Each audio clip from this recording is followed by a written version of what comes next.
Welcome to everyday cooking. இன்னும் எங்கள் சேனலுக்கு சப்ஸ்கிரைப் பண்ணாமல் இருக்கிறீங்களா? மறக்காமல் கிளிக் பண்ணுங்கள் சப்ஸ்கிரைப் பட்டனையும் பெல் ஐக்கானையும். எப்போது எங்களோட கனெக்டடாக இருங்க அண்ட் சப்ஸ்கிரிப்ஷன் ஃப்ரீ.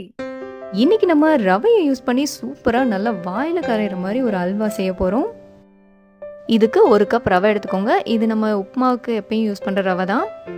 எவ்வளோ ரவை எடுக்கிறீங்களோ அதுக்கு 2 மடங்கு தண்ணி சேர்த்துட்டு அது அப்படியே ஒரு 3 மணி நேரம் ஊற விடுங்க. இதோ 3 மணி நேரம் ஆயிடுச்சு. ரவையும் நல்லா ஊறிடுச்சு. இது அப்படியே கையில் நல்லா பிசைஞ்சு விடுங்க.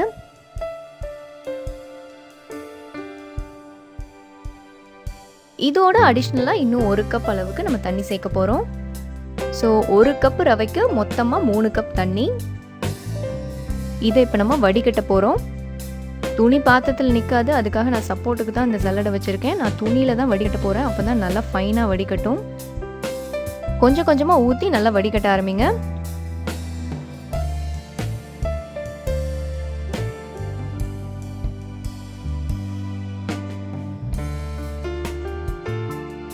இதை நல்லா புழிஞ்சிருங்க. நமக்கு ரவையிலேருந்து வர தண்ணி மட்டும்தான் தேவை, இந்த ரவை தேவையில்லை. இந்த ரவை கூட நீங்கள் வேஸ்ட் ஆகுதுன்னு நினைக்க வேண்டாம். இதை அப்படியே உப்புமா கிண்டிடலாம், இல்லைன்னா கேசரி கூட கிண்டிடலாம். இந்த மாதிரி மீதி இருக்கிறதையும் வடிகட்டி எடுத்து வச்சுக்கோங்க.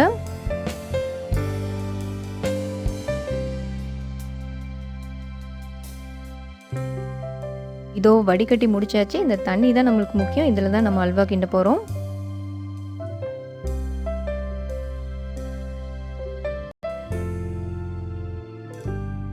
இது ஒரு பக்கம் இருக்கட்டும். இப்போ ஒரு 3/4 கப் சர்க்கரை எடுத்துக்கோங்க. இதில் ஒரு 1/2 கப் தண்ணி ஆட் பண்ணுங்க. இதுக்கு எந்த பதமும் தேவையில்லை. சர்க்கரை கரைஞ்சதும் ஆஃப் பண்ணிக்கலாம். இதோ சர்க்கரை நல்லா கரைஞ்சிருச்சு. இந்த ஸ்டேஜில் இதை எடுத்து வச்சுருங்க. அடுத்ததான் நம்ம சுகரை கேரமலைஸ் பண்ண போகிறோம். இதுக்கு ஒரு 1/2 கப் சர்க்கரை எடுத்துக்கோங்க. இதோட ஒரு 1/4 கப் தண்ணி சேருங்க. இப்படி சுகரை கேரமலைஸ் பண்ணுறது அல்வாவோட கலருக்காக. இதை சேர்த்திங்கன்னா தான் அல்வா நல்லா கலராக வரும். கிளறிட்டே வாங்க. ஒரு ஸ்டேஜில் அப்படியே கலர் நல்லா மாறும்.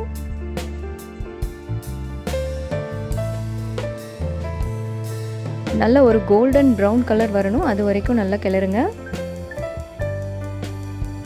ரொம்ப கெட்டியாக விட்டுற வேண்டாம். இந்த ஸ்டேஜில் ஆஃப் பண்ணிக்கலாம்.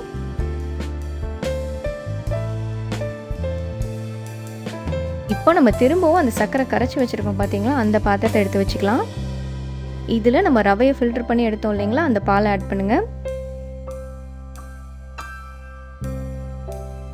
இதோட நம்ம ரெடி பண்ணி வச்சிருக்கிற அந்த கேரமலைஸ்டு சுகரையும் சேர்த்துடலாம். இந்த சிரப்பை ஊற்றணுன்னு கெட்டியாயிடுச்சுன்னு கவலைப்படாதீங்க. இது ஹீட் ஆக ஆக கரைஞ்சிரும். இப்போ கிளற ஆரம்பிங்க. இது கெட்டியாகிற வரைக்கும் கொஞ்சம் விட்டு விட்டு கிளறலாம். கெட்டியாக ஆரம்பிக்கிற ஸ்டேஜ்லேருந்து கைவிடாமல் கிளறணும். இது இப்போ கெட்டியாக ஆரம்பிச்சிருச்சு. கைவிடாமல் கிளற ஆரம்பிங்க. அடியில் உட்காந்துடக்கூடாது.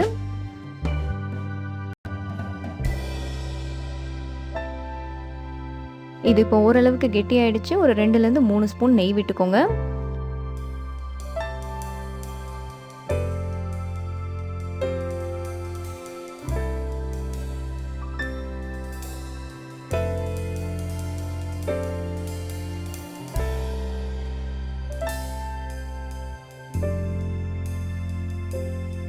இன்னும் கொஞ்சம் கெட்டியானதும் ஒரு 2 ஸ்பூன் நெய் மறுபடியும் விட்டுக்கலாம்.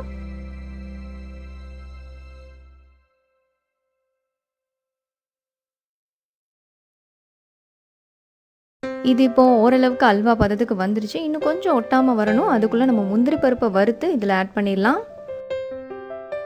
1 ஸ்பூன் நெய் விட்டு கொஞ்சமாக முந்திரி பருப்பை ஆட் பண்ணி நல்லா வறுத்தெடுங்க.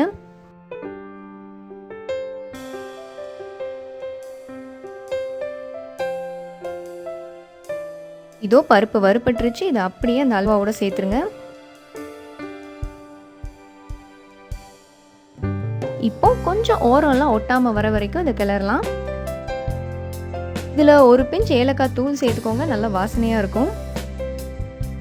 இப்போ கிளறுங்க கிளறுங்க. நல்லா அல்வா பதம் வர வரைக்கும் கிளறுங்க.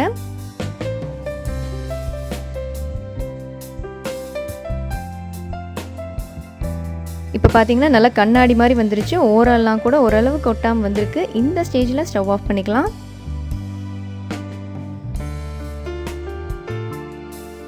கொஞ்சம் லூஸாக இருக்கும் போதே இறக்கிடுங்க, ரொம்ப கெட்டியாக விட வேண்டாம். ஆறுனதும் இன்னும் கொஞ்சம் கூட கெட்டியாகும்.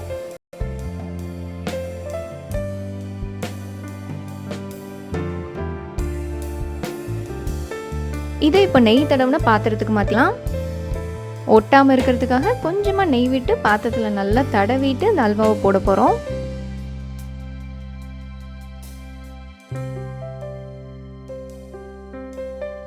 அல்வா இப்போ சூடாக இருக்குது, பட் ஆறுனதும் இன்னும் கொஞ்சம் கூட நல்லா கெட்டியாகும், பார்த்துக்கோங்க.